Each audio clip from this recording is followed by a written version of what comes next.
Good morning, everyone. Welcome to the session again.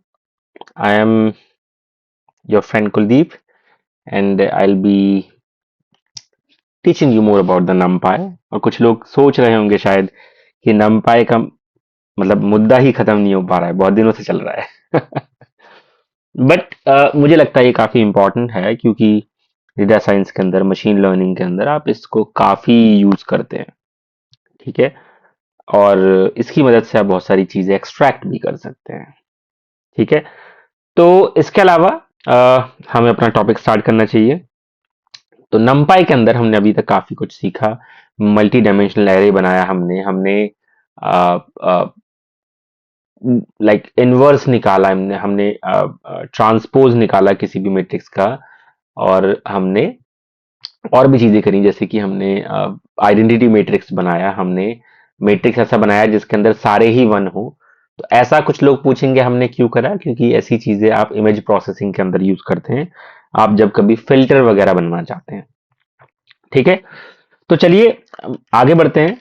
तो नमपाई array के अंदर और मींस लाइब्रेरी के अंदर और भी चीजें अवेलेबल हैं, जैसे एक आ रेंज फंक्शन मौजूद है. तो आप इसे गलत तरीके से ना पढ़ें कि arrange function. No, it's not arrange, it's a range. आप स्पेलिंग पढ़ लीजिए, इट्स ARANGE. तो इस आर रेंज फंक्शन के अंदर आप क्या करते हैं, आप एक इनिशियल एलिमेंट डालते हैं एंड ये आपका एंडिंग एलिमेंट आप डालते हैं. और इसके बाद आप स्टेप वैल्यू देते हैं. इसका मतलब है कितने नंबर से आपका एलिमेंट बढ़ना चाहिए. ठीक है. तो 1 के बाद आप 5 से बढ़ रहे हैं, तो ये आपका आ रहा है 6. 6 के बाद आप 5 और ऐड कर रहे हैं, तो ये आ रहा है 11. और इसके बाद फिर 16, 16 के बाद 5 और ऐड करा 21. तो आपकी एक तरह से एक अर्थमेटिक प्रोग्रेशन आ रही है. आपने मैथ्स में पढ़ा होगा एपी के बारे में, अर्थमेटिक प्रोग्रेशन. तो आप इससे ला पा रहे हैं. तो आप 5 की जगह यहां पे कुछ और भी लिख सकते थे. मतलब अगर मैं यहां पर लिख दूं कि आर रेंज 10, 20, सॉरी, और यहां पे कॉमा 2 लिख दूं, तो मेरे जो एलिमेंट्स आएंगे वो 10, 12, 14, 16, ठीक है, 18, नॉट 20, क्योंकि 20 को हम इंक्लूड नहीं करते हैं, या फिर लास्ट एलिमेंट को हम इंक्लूड नहीं करते हैं. ठीक है. ये ज्यादातर के अंदर देखा गया है. ठीक है. तो आप अगर इसको रन करेंगे तो आपको इस तरह का डेटा मिल जाएगा. ठीक है. तो आ रेंज से मतलब आप स्टेप वैल्यू से आप इंक्रीज करते जाएंगे चीजों को. इसके अलावा आपके पास एक और फंक्शन है, जिस फंक्शन को आप बोलते हैं लिन स्पेस फंक्शन. ये भी आपका नमपाई एरे का है फंक्शन है, जिसके अंदर आप अगेन फिर से आ रेंज की तरह चीजें डालते हैं, जैसे first starting and this is ending. Starting and ending. But जैसे कि आर रेंज फंक्शन के अंदर आप एक नंबर डालते हैं, यहां भी आप नंबर डाल सकते हैं. जैसे मान लीजिए मैंने नंबर डाला है 10. तो 10 का मतलब है कि 1 और 20 के बीच पे मुझे 10 नंबर से जनरेट करने हैं जो कि इक्वी डिस्टेंस हो फ्रॉम ईच अदर.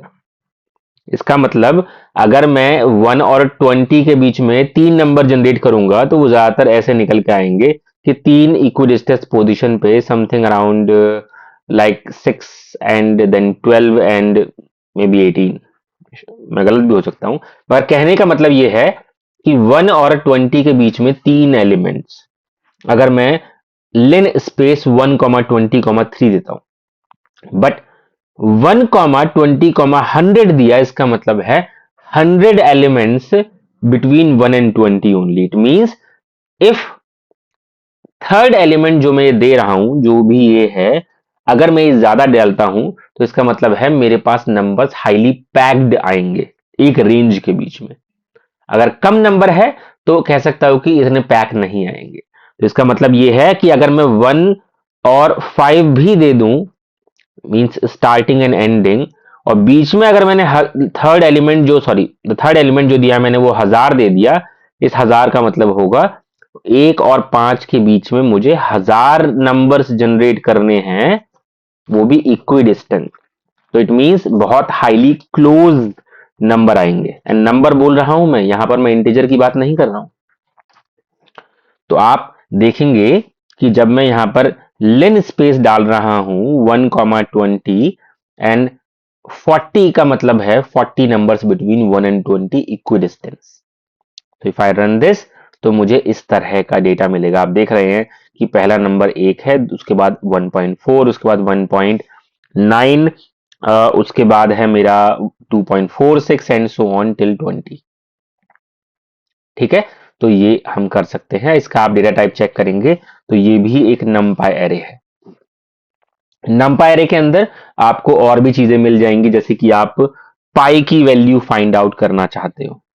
ठीक है, मींस पाई की वैल्यू फाइंड आउट नहीं करना, मेरा कहने का मतलब है कि यूजुअली हम कभी कोई कैलकुलेशन करते हैं, एरिया निकालते हैं या फिर कुछ और काम करते हैं, तो हम पाई की वैल्यू ज्यादातर 3.14 यूज कर देते हैं।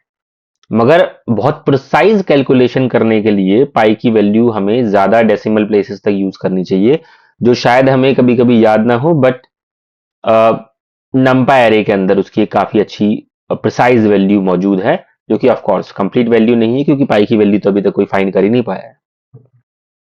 बट फिर भी हम अगर np.py यूज करें तो हमें एक वैल्यू मिलती है 3.1415926535897993, जो कि एक काफी ही प्रिसाइज वैल्यू। ठीक है, तो आप पाई वैल्यू यहां पर डायरेक्ट यूज कर सकते हैं। ठीक है, एक और चीज कि अगर आपके पास numpy एरे है, आप उसको लिस्ट में भी वापस कन्वर्ट कर सकते हैं विद लिस्ट फंक्शन। जैसे कि आप लिस्ट से numpy बना सकते हैं, वैसे ही आप numpy से लिस्ट भी बना सकते हैं with simple function called as list. ठीक है, आप डेटा टाइप चेक कर सकते हैं तो आपको लिस्ट मिल जाएगी। ठीक है, कुछ प्लॉटिंग की चीजें हम अभी नहीं करेंगे, हम प्लॉटिंग की चीजें बाद में करेंगे।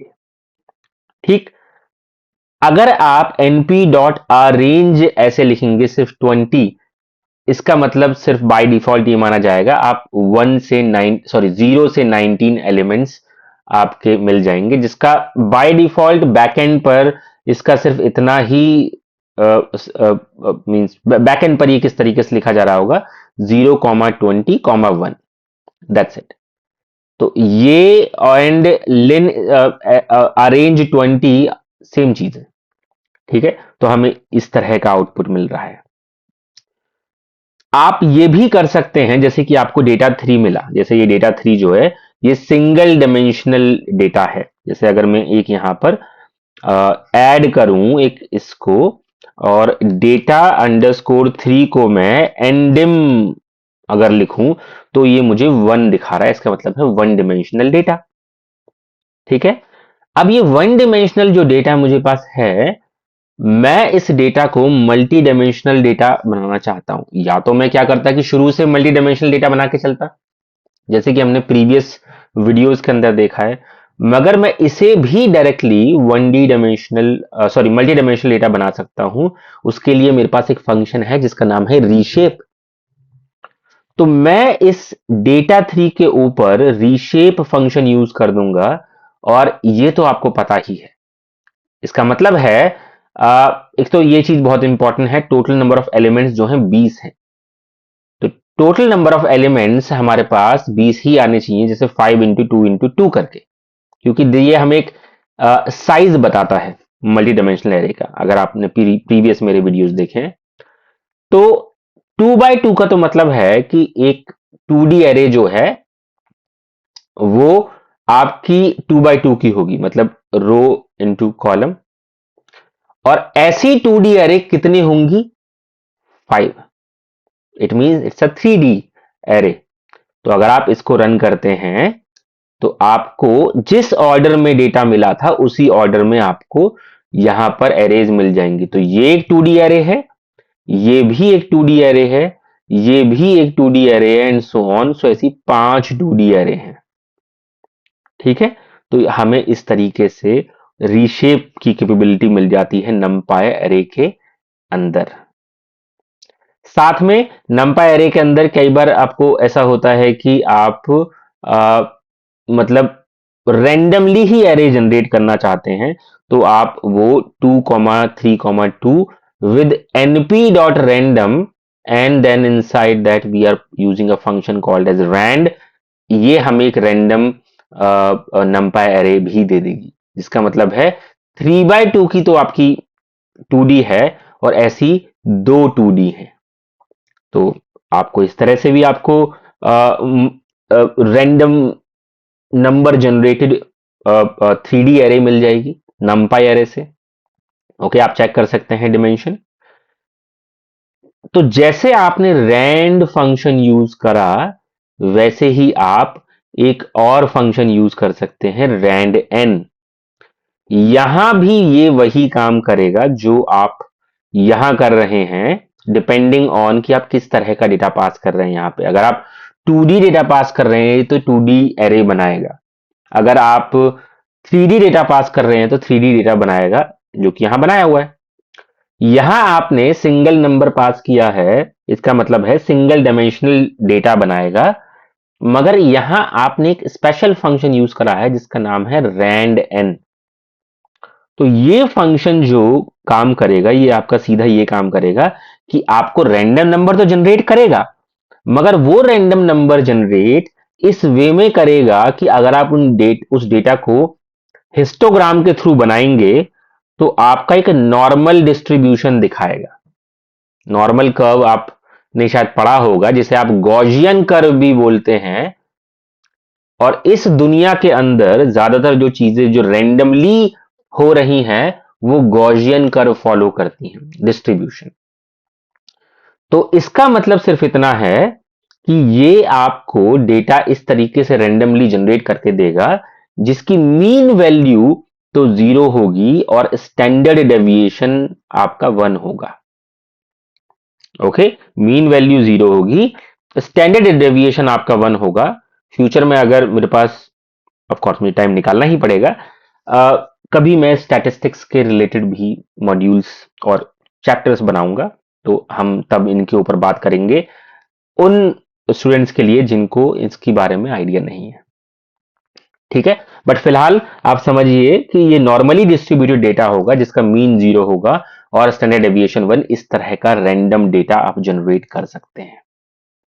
ठीक है, आप इसका अगर अब स्टैंडर्ड डेविएशन पता करना चाहते हैं तो आप np.std लिख दीजिए। std एक फंक्शन है numpy लाइब्रेरी के अंदर, और इसके अंदर अगर आप जब इसे पास करेंगे तो आपको ये रिजल्ट देगा। ये हम इसलिए कर रहे हैं ताकि हम क्रॉस चेक कर सके, क्योंकि हम ये क्लेम कर रहे हैं कि ये रैंडमली जनरेटेड जो डेटा यहां से बन रहा है ये इस तरह का बन रहा है जिसका मीन 0 होगा, स्टैंडर्ड डेविएशन 1 होगा। तो हम स्टैंडर्ड डेविएशन ही चेक कर लेते हैं इस डेटा का जब आप जनरेट कर चुके हैं।